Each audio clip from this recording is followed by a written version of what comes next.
And that will be your final answer. Settle. Yo. So jom kita tengok soalan function ni. Kita revise balik. Lepas tu kita try settlekan laju-laju. So jom. Apa soalan ni cakap? Dia cakap diagram tu shows a relation. Okay, relation apa? Ada set A dengan set B. Okay, then dia bagilah. Okay, so negatif 1 ke negatif 5, 2 ke 10, 3 ke 15. Okay, semua tu. Then out of nowhere dia cakap apa? State the range. Pula dah range ni yang benda. State the range of the relation. Okay, so range ni apa? Okay, basically you need to know.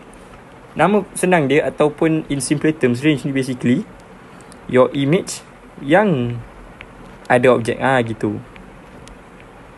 Kita tengok apa image yang ada objek, that is our range. So kita tengok tengok balik sini. Set A is our object lah. Set B will be our image. Sebab apa? Sebab arrow dia dari sini ke sini So yang tunjuk tu, yang arrow tu tunjuk tu, meaning dia tunjuk ke sini kan.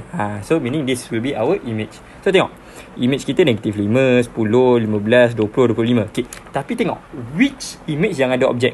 So ini negatif 5 ada negatif 1, 10 ada 2, 15 ada 3, 20 20 ada siapa-siapa tak? Tak ada. So tak kira lah. And then 25 ada 5. So apa je image yang ada objek? Basically our range akan jadi simple je.